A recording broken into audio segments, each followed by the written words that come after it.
ব্যাপার আপনারা ক্লাসে না যায় এইখান ধরে গল্প করতেছেন কেন? স্যার এই ক্লাসের স্টুডেন্ট এতই খারাপ, যেই স্যার এই ক্লাসে ক্লাস নিতে যায় সে স্যার আর এই স্কুলে টিকতে পারে না, তাই আমরা কেউ এই ক্লাসে ক্লাস নিতে যাইতে চাই না।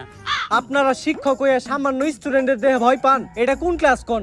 আমি ক্লাস নিতে যাইতাছি। স্যার এটা ক্লাস 10। ক্লাস 10? আল্লাহ, আমি এই ক্লাসের সামনে আইছি কে? আগের বার আইছিলাম ওরা আমার প্যান্ট খুলে রেখে দিয়েছিল, আমি এই জায়গায় থাকতে পারুম না।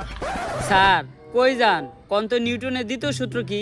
F সমান m এ। তার মানে ক্লাসটা আপনারই নিতে হইব। কোন সূত্র কনে গিয়ে মিলাইলো কিছুই তো বুঝলাম না। যাই, ক্লাস যেহেতু নিতে হইব আগে এটা খেয়াল হই। স্যারই ডাকি খান। ইল বাবার মন্ত্র পড়া মুত, এটা খাইলে ভিতরে ডর ভয় থাকে না।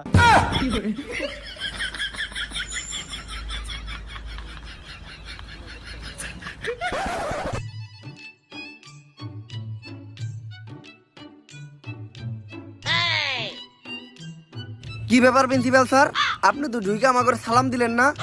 ভুল হয়ে গেছে গা। আসসালামু আলাইকুম। ওয়ালাইকুম আসসালাম। তা প্রিন্সিপাল স্যার, আজকে আপনি হঠাৎ করে আমাকে ক্লাস নিতে আইছেন নাকি? ক্লাস নেওয়ার আগে আপনি আমাকে একটা শায়রি শুনেন। যেই স্যার নিতে আইব আমাকে ক্লাস, কালকে এই পদ্মা নদীতে পাওয়া যাইব তার লাশ। ঠিক। আরে না, আমি তো তোমার ক্লাস নিতে আই নাই, আমি আইছি তোমার খোঁজ খবর নিতে। এই স্কুলে তোমার কোনো সমস্যা হইতেছে না তো? স্যার সমস্যা তো একটা আছে, আমার ক্যান্টিনে বেনশন পাওয়া যায় না, ওটার একটা ব্যবস্থা করে দেন। বাবা, সামনের মাসে তোমাকে এসএসসি পরীক্ষা, তো তোমাকে তো কখনো পড়তে দেই না। স্যার আপনি কি কখনো টয়লেট করেন? হ, করি তো বাবা। কই আমরা তো দেখি না। বাবা, পড়ালেখাটা অনেক জরুরি, সব সময় মাথায় রাখবা। পড়ালেখা করে যে গাড়ি ঘুরাই চড়ে সে।